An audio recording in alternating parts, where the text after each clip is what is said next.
My name is Liz Partsch, And I am Paul Rowley, and welcome to Farm and Dairy's Weekly Rundown. where we'll be giving you another look at our paper this week and covering all of the top stories that you will have very soon in your phones, your devices, your computers, or your print copy that you receive, hopefully, in the mail on time. And you guys may notice something new on the table right now. Yes. I would like to announce the 2026 selection sweet potato plant for the Partsch family. Yeah.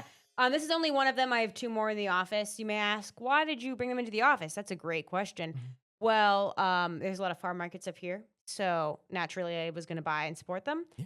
And it's 90 degrees today. So these would have roasted. Right now, I picked a new one. Actually, I have the Brigard. I have two of those. They are orange fleshed sweet potato plants. And I picked a new one this year I've never tried before, the O. Henry sweet potato variety, which is a white one, white sweet potato. And I'm very intrigued about what it's going to taste like. Yeah. So hopefully we have a good crop this year. But yes, this is one of them. So everybody enjoy, and you'll get to look at it the entire podcast episode. Yay. So there you go. Lucky you. Yeah.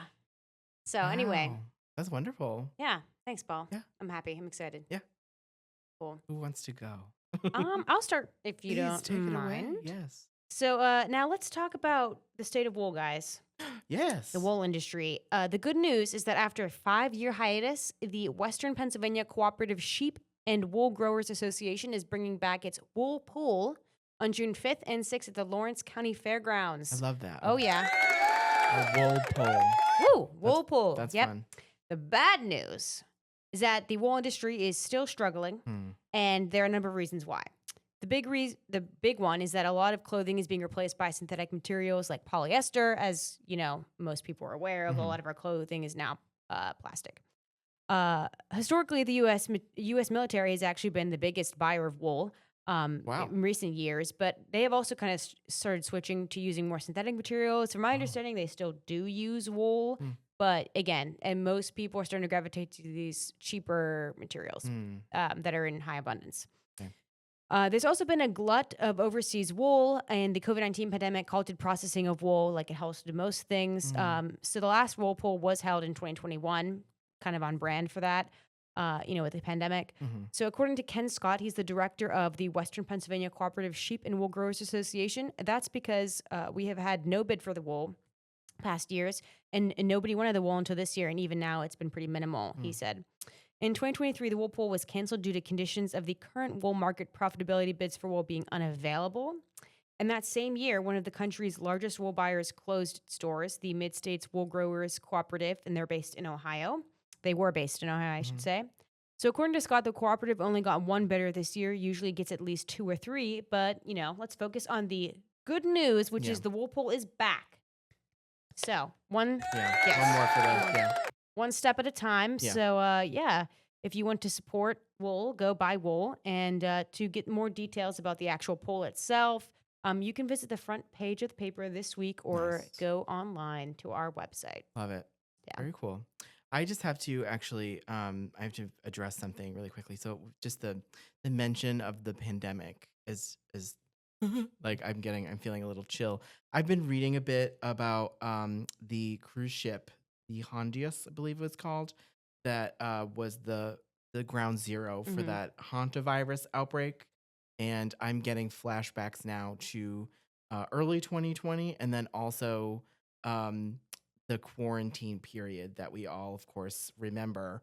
And I just want to make a quick PSA for everyone, anyone who might be watching this or reading this. We have to do that again.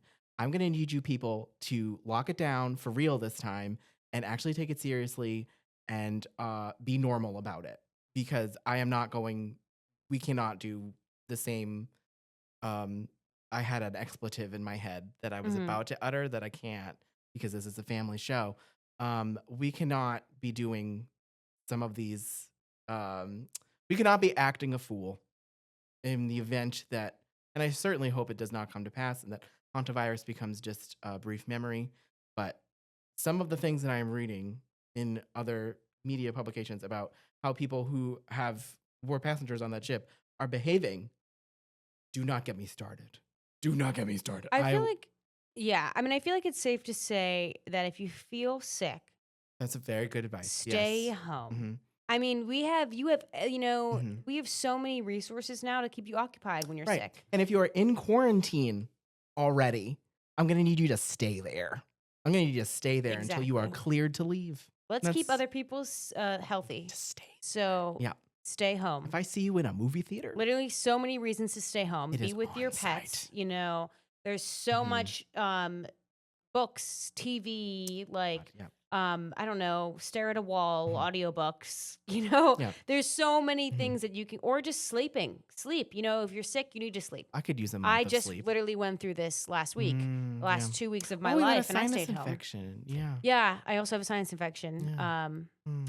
Yeah. You know, I mean, that's not contagious, so thankfully I'm like out of that like stay at home and like be alone. Yeah. But yeah, so anyways, the point of this thing is just guys, be safe. That was not scripted. That was just an aside that I had to make because we Yeah. were just talking about it because this person is apparently she's just adamant that she'd be released from quarantine immediately, and she had direct contact with a person who died.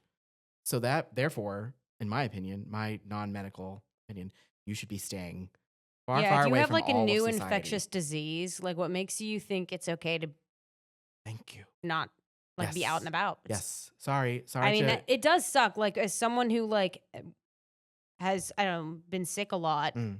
I feel like lately it's felt like that. It does suck. Mhm. Oh yeah, it's You terrible. know, to Terrible. have to like be Yeah. isolated. Do you want us to send you something? But Put an Amazon wish list out there. Like, do whatever. and we have phones. Like you can stay We got connected to phones. people and like friends. Yeah. Like and it's not the best option, but Anyway, you yeah. know. But I'm just gonna need these people to get it together. Yeah. And if that is you someday, and I certainly hope that it is not, I'm gonna need you to take it seriously and get it together because I am not Yeah. doing this again. But anyway, moving on. What do I have for you guys today? Well, I have a very, very fun, charming story. I'm so excited to tell you about it. So, while the winds of change, yes, those winds have reshaped communities across the map, and I'm talking everywhere for years. I mean, just think about maybe your hometown, because I certainly grew up in a very, very small town. My town had 7,000 people in it at the time that I lived there and the time that I left. And little to nothing changed there until the last couple of years when I moved out of there. There started to be new development happening. And some of it was welcomed, some of it was a little tacky. And now it's like a completely different place. And I think the population has doubled, and it looks nothing like the place that I once called home. And that's happening all over the place. But Jefferson, Ohio, which I had the privilege of seeing and checking out a couple weeks ago, it's in Northeast Ohio. There's it's about 3,000 residents that call Jefferson home. And it's really stood its ground and held onto much of its identity and charm in a way that I really appreciated when I was there. So let me tell you what I saw in Jefferson. This is actually quite a striking building. It's the Ashtabula County Courthouse, which was built in 1850. And it was made in the Italianate style. I believe that's how you pronounce that. So it has all these like flourishes. It has a giant tower, and it's got all these spires and spirals that and sounds dormers, really fancy. huge windows. It's all red brick. It's really, really actually like a stunning building. And then across the street directly is a little quaint 1950s diner, which people were just humming in and out of, where they order their familiar favorites off of the menu that looks delicious. And I might actually have to go back to eat there. I didn't have time that day, but I would like to go back. But what my article is about is not Jefferson proper, but rather one of the town's oldest and most democratic institutions, which is actually crumbling behind a row of shops just off of the main boulevard. And if you just were passing through town, you might never know. And this is the Grange. The Grange. Behind its weathered exterior of really like grime-streaked blocks, which I did a little Googling and found out that I believe they're called rusticated concrete blocks. And I didn't put that in the article because like I just pulled it from Google and I was like, I don't know, maybe it's not. But I think that's what they're called. And they have this very interesting kind of stamped texture on them. It was a popular, according to Google, it was a popular masonry technique for concrete blocks in the early 20th century and late 19th century. So very cool, which is where this building is derived from. It was built in 1906, to my knowledge. And so you've got this building, which no one can see because it is surrounded by other buildings and kind of just hidden in a big empty lot in the kind of an offshoot of this town. Uh, it's hiding a lot of things inside, as you might imagine, including an expansive hall upstairs with a raised stage, hardwood floors, and once on the ceiling, once ornate pressed tin ceiling tiles, which in their prime, I'm sure, just sparkled and shone. And now they are quite dull because they have been lacquered over with white paint a couple of times over the years. There's also very big windows in this building. It's a 2-story building. There's all kinds of like little nooks and corners and spaces for junior and youth Grange activities, and then there's just because I will, as you will read in the article, youth are actually a big part of the Grange, which is like I believe the country's oldest agriculture organization. And in this building, there's also shelves upon shelves of old artifacts after a century of of of life. Which is very cool. So after all of this work, which the Grange spends not only just focusing on agriculture, but also serving the community, fundraising for different needs and groups of people, from cancer patients to veterans to funding meals and I think lunches for like kids during the fair. Weeks. It's really cool. The building is on its last leg. It's hobbled by those drafty turn of the century windows. They're the original windows to the building. And they have like the little, I don't know what this is called. I didn't Google this, but like the rope in the sashes, like the really old windows. I think a lot of folks would probably know what I'm talking about. There was a burst pipe incident or a couple burst pipes incidents that closed a bathroom. Some of the other mechanicals are totally spent.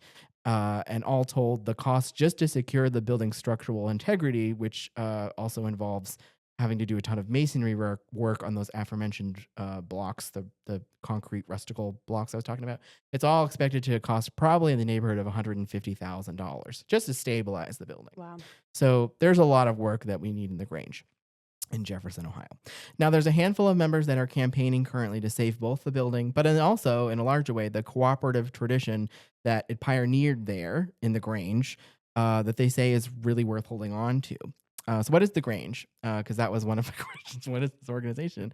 I think I had heard about it I think there was actually a Grange in my town, but I don't believe that it was active by the time I left. It is a nonpartisan farm and community organization that arose in the wake of the Civil War to help farmers band together against price gouging.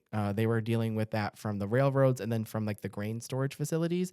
And they were like, this isn't fair. So they formed a group of these people, formed their own like cooperative membership. It's kind of like fraternal organization in the wake of the Civil War. And then eventually it really just kind of blossomed into like a bottom-up movement that still endures today. There are about 1,400 local Grange halls across the country and 140,000 members nationwide, which is really cool. And then starting in 2022, because this is an old organization, so membership has really like dropped off as people die. And then, sorry. But in 2022, the Grange posted for the first time in nearly 70 years, a net membership gain. And that has kind of held steady. I think 2025, it held steady, but instead of declining. So that's like really, really cool. So they saw a bump, and then they're quite, they're still active and everything. So very cool. Members can join a subordinate hall like Jefferson. They were chartered in 1873.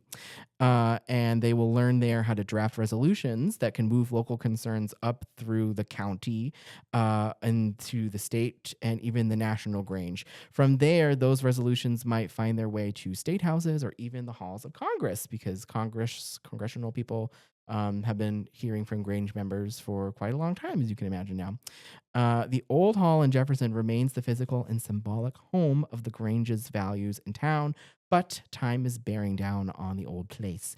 Read just how much on the front of this week's paper, and also there's some information about how you can help and learn more. So yeah, pretty cool. Yeah, cool story. Yeah, it was interesting. Yeah, so awesome. Well, Did you know that Happy Lyme Disease Awareness Month, Paul? Thank you. Yes. Did you know that? I didn't. I did not either. Did you also know that Pennsylvania consistently ranks as one of the top states in the nation for reported cases of Oh, Lyme disease and other tick-borne illnesses? that's so sad. I also did not know Yeah. that. Yay. Yeah. Just kidding. Yay. We're best in diseases. Love Where's that. the? Yeah. God, love that we have all these problems. Anyway, that is the front of our auctions. Well, that information is on the front of this section this week. Mhm. We have an article where tick expert Erica Mothtinger, I hope I said that right. That's a tongue twister. It is. I was actually using Google Translate to figure out how to say Right. it earlier, her last name. Mm. But yeah, she's associate professor of entomology in Penn State's College of Agricultural Sciences, and she has a Q&A question, or she answers Q&A questions about ticks in Pennsylvania and how to best prevent these poor outcomes. So Erica says there are a number of reasons why we are seeing more ticks and tick-borne diseases, including abundant wildlife hosts, especially deer and small mammals, fragmented forests that create ideal edge habitat where these animals thrive, suburban development that is bringing people closer to ticks, and warmer seasons that extend tick activity. Mm. She adds reductions in predator populations have also led to more ticks. So the predators. And then just basically in conclusion, long-term environmental change is really just leading to this abundance. So to emphasize long-term environmental change, the environment is changing. Yeah. So Just getting that across. hammer that home. Yeah. Pets face the threat of Lyme disease typically, while livestock is increasingly threatened by Asian longhorn tick, which we've done some reporting Yes. about in recent years. Right. That can actually lead to Theileria orientalis, a pathogen that leads to theileriosis, which causes anemia, weakness, decreased production, and in some cases, death. Ooh. Death. We have a lot of that, and I guess we're Yeah. talking a lot about that. Yeah. Remember when Wendy Williams was talking about Britney Spears' parents? No. And she's She was so funny though. Can we give her back her talk show? I desperately want her back on television. Isn't she Yeah. committed to She's in a conservatorship, yes. Wow. Ugh. Because she had, I believe this is not the clinical name, but it was like alcohol-induced dementia. And then, that can happen? yes. Wow. But I believe she is kind of recovered now. Like TMZ, Harvey, what's his name over at TMZ, did like a little exclusive with her a while ago, and she was very coherent. So anyway, I hope all the best for Wendy Williams. But the reason why I bring it up is because she was talking about Britney Spears' parents some years ago, and how Britney Spears also being in a conservatorship. She was like, she's like, you had me fool, Mr. Spears, and you too, Mrs. Spears. And then she went, death to all of them. And then everyone went, and she went, because she realized she said too much. But that is one of the most iconic lines ever uttered on morning television. Death to all of them. Anyway. That is, wow. She's like, It's a I great think I might have clip. taken it too far. If you look it up on YouTube, it's a wonderful clip. Highly recommend. That's Yeah. Paul's rec for the day, guys. Yes. But anyways, back to ticks. Yeah. So to Death learn to more, all of them. yeah, death to all of them. God, yeah. I mean, there's such a wow. Every year, I feel like this is. Yeah, I'm constantly thinking about ticks nowadays. I know, You know, yeah. you have to be aware of it. Yeah. Anyways, but to learn more about how to prevent tick-borne diseases and to read the full Q&A with Erica, you can visit farmandairy.com or flip to auction. Noise. Yeah, noise. Very cool. Okay. Well, can you take me? What do I got? I got a thing about a thing. I have this. I'm going to tell you about it. Okay. About 65% of crop fields. Ooh, I'm not going to pronounce this name right. Within the Auglaize, Auglaize, Auglaize. I think it's called Auglaize. Auglaize River watershed. A highly productive, I needed to make a note of this. It's a highly productive agricultural region. This is for our listeners at home, that drains into the Maumee River, spanning approximately 1,600 square miles in northwest Ohio and eastern Indiana.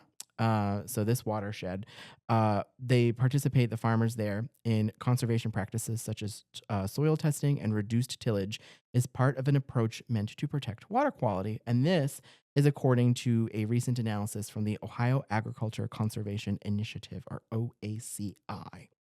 Okay, so this is the 2026 assessment survey, and this found that about 63% of surveyed fields participate in cost-sharing conservation programs, often through local or government funding, which with 58% of those fields enrolled in Ohio's H2 Ohio program, which you have heard me prattle on about quite a bit. The report also shows that 65% of fields use no-till or minimal till, and that 97% are soil tested at least once every few years, giving clear insight into farm practices tied to water and nutrient care across one of Ohio's key agricultural regions. OACI leaders say their findings demonstrate clear progress as well as room for improvement. This study was conducted last year in 2025. Should I just have like a transatlantic accent? Used a randomized sampling of 419 farm fields across the Auglaize River watershed, determining what practices farmers employed in their fields the year before. I don't think that was effective. I'm going to go back to using the normal voice. Researchers evaluated cost share program enrollment, acres farmed, and ownership status, tillage, type, nutrient applications, and nutrient management strategies and water management structures. They looked at like basically the whole gamut of what all of these farmers are doing here, and to see kind of to assess all of the work that they are doing in order to make that difference for water quality. The survey results establish a baseline, which is really cool, about how widely conservation and nutrient management practices are being used in the watershed. OACI said the data will help target efforts to increase adoption where needed and highlight practices that are already in place at adequate levels. So that's cool. And this assessment is also the fifth in an ongoing series of watershed surveys conducted by OACI to track conservation practices, practice adoption statewide. Previous assessments have focused on the Lower Maumee, Sandusky, Upper Scioto. Yeah. Scioto. Scioto. Is it SCIOTO? Oh yeah, Scioto. Scioto, thank you. And Western Lake Erie Basin watersheds. So very cool. Keeping, I guess, a finger on the pulse of water quality initiatives in that region. Yeah. So we need water, guys. We need clean water. We need specifically. clean water. Mm-hmm. Very important. We do, yes. So, all right, over to you. Cool. Well, this week's Jim Abrams column on the front of our rural section is quite profound, as he offers up a reflection of how quickly time passes. Yeah. And as I said earlier in the office, makes me rethink my quarter life crisis. Makes me think more about it. But yeah, so he talks about the shotguns and fly fishing rods of his past, as well as his two hunting dogs, Shadow and Briar, who have both passed, unfortunately, he said. Yeah. He reminisces on these memories with his beloved dogs and recommends the best fly fishing rods that caught him his first king salmon. Wow, that's cool. Yeah. Abrams says he tries to avoid going back to the streams and hunting fields of his past, choosing to remember them for what they were instead of what they are today, including one of these hunting spots where he hunted pheasants with Shadow, his hunting dog, which is now a subdivision. Pretty unfortunate. That is unfortunate. Yeah.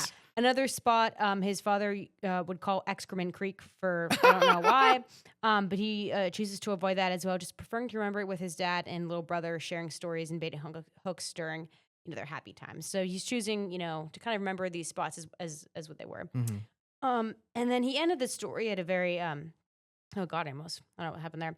But yeah, anyways, he ends the story just at a very appreciate life every day of life note, which I thought was really sweet. So I'm just going to read the last paragraph. He says, "My experience with wet dogs and dry flies offers me a certainty that while life changes, it remains very much the same. Thankfully, God never whispers that this is your last trout or this is the last flesh, and we can live with the hope of another day." That's so nice. I know. I love the part ending. So everyone, live with the hope of another day. Yeah, amen to that. And to read this beautiful story, you could flip to the full story. You can read or flip to rural or go to farmandairy.com. Wow. It was a really, really sweet story. Thanks, Jim. Yeah, that's cool. All right. And then okay, so what I'm about to talk about actually reminds me a bit of the column that you wrote a few weeks back about sort of the pressures on local journalism and the paywall of it all and that debate. But anyway, so I'm going to set the stage. So as you've heard me say, I live in the Cleveland area and we have a new skyscraper in Cleveland. I believe the first one in several decades. And skyscraper, not it's a tall building, but skyscraper, which I believe is now getting a water tower that will make it officially the tallest building in Cleveland. I believe that's what's happening. But anyway, this is Sherwin-Williams, and they cut the ribbon. That's my sound effect for the Good scissors. job. Good. Thank you. On its new global headquarters in downtown Cleveland on May 11th. Founded in Cleveland in 1866, Miss Sherwin-Williams, the company. This year marks the company's 160th anniversary. Wow. Jobs Ohio committed $37 million for the new 1 million square foot campus, in addition to what the Plain Dealer reported were about public subsidies totaling about $200 million, which also helped put that building up there. And the building includes a 2-story welcome center pavilion, a 36-story office tower, and an attached multi-level parking garage. The office tower will house more than 3,000 employees, which is quite a number. And then as part of the company's Building Our Future project, Sherwin-Williams also completed the Global Research and Development Center in Brecksville, Ohio, which began receiving its 900 employees in September of last year. Sherwin-Williams employs more than 6,500 Ohioans. So at the ribbon cutting for this building, which I got to see actually quite a bit up close because I was in downtown briefly during the marathon that was held, the Cleveland Marathon. Was held on Sunday, and I just happened to stumble upon the building. Cleveland's not very big, but I was in the public square area, and I was like, oh, there it is. I don't think I've gotten that close before. So there were at the ribbon cutting when this took place on the 11th. There were political luminaries and I'm sure sophisticates. I don't know, and then publications, media people to hear the speeches and then cover the gala and whatever. There was a notable admission though, and it was not Farm and Dairy because we didn't go to that. It was actually the Plain Dealer, which is the paper of record in Cleveland, and I believe Ohio's biggest paper, I think. And this was pretty interesting to me. And then more interesting was the scathing editorial that actually came out after this ribbon cutting that was written by Chris Quinn, who is the editor and vice president of content over there. And he explained the story of how the world's largest manufacturer and distributor of paints refused to let the Plain Dealer, their photographers, cover the event, telling the paper of record in Cleveland that it would distribute its own approved photos afterwards, which Mr. Quinn took great umbrage with because they're those marketing photos where you can see most things clearly, but then there's one person that's sort of artfully not clear. You know what I mean? There's always someone that's their movement, the camera just couldn't capture them clearly, and so it's just a little. Also, that's just weird that they are kind why of strange looking. aren't you? Yeah, this is a public event. Right. Public events. Is that even allowed? It's apparently public events. Mm-hmm. They're no. Are it's public figures, right? Mm-hmm. You are legally allowed to take photos of public figures. Yeah. So anyway, they said, "Oh, you can't come. We'll send you pictures." Oh, okay. So anyway, this is what Mr. Quinn wrote. He said that that is not journalism, is what he said, and he said it's spin, and we do not accept it. He argued that the public, quote, paid a bundle to erect that splashy new tower, which is, apparently true. And this, like most ribbon cuttings, is among kind of the most fakest and meaningless of news events anyway. So there's no stakes. Wow. To we'll be go someone, to your news be someone to have, wow. Mm-hmm. Yeah. Applause to him for saying that out loud. Yeah. I love when a journalist just actually just is blunt with it. Yeah. And, most oftentimes in journalism, we kind of have to just we set our opinions aside and just kind of have to give it to you in a way that is, obviously unbiased. That's the point of journalism, right? But it's always fun when a journalist actually says what they're thinking. Yeah. I went to a ribbon cutting earlier this year. And at the believe was OSU's new I'm gonna forget the name, but it was the multi-species. yes, yeah. exact multi-species, and they had all of the thing, and that was actually really interesting because we got to go on a tour afterwards and ask questions. It was a wonderful event actually. So I don't think this was this, but that wasn't even the harshest thing he said about it. So he went on to write that this spat is really about like the practice of journalism, and the Plain Dealer and Cleveland.com.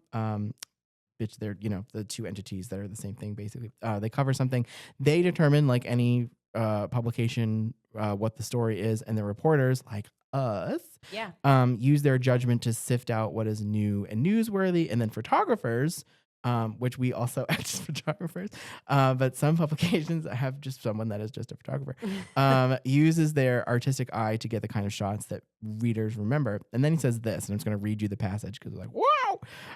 So he says, quote, also, let's face it, Sherwin-Williams is always on the edge of a public relations nightmare in Cleveland, where generations of children have suffered brain damage because of the lead paint the company sold for decades. Yes, the company has largely avoided liability, but there's no denying that the company's products have done and continue to do long-term damage here. Countless children have been denied fruitful lives because of the Sherwin-Williams produced toxins in their homes. Wow. Boom. Wow. Oh my God! Wait, there's too much that just put a song in your heart. Yeah. Wow. Yeah, that was great. Anyway, so you can find out some more information about the ribbon cutting and auction. And if you would like to read the full editorial, I believe you can find that on cleveland.com. I wonder if Shuriam Williams, did they respond? Not that I know Sherman of. Williams? Okay. I don't think they would either. Okay. But unlikely. But. Yeah. But I thought, wow. Just like, whoa. That's awesome. So, wow. Okay, guys, support the Plain Dealer. Yeah. Support us too. Yeah, please support us as well. But yeah. So. Awesome. Yeah. Well, guys, that's it for it. this week. Yeah. So, but we laughed. We laughed. We cried. We looked at my sweet potato plant. We did look at the sweet potato plant. And I hope you guys had a good time. Yeah. So to find all of the news, you can go and buy a print copy at one of our multiple newsstands throughout the region. Yeah. Hopefully you have it delivered to your home though. Yeah. Or you can go online to farmerdairy.com to read the full stories. Yeah. Because you should read the full stories. Yeah. Yeah. You should. Yeah. All right. Okay. Thanks for tuning in, guys. Yeah. See you later. Bye. Bye.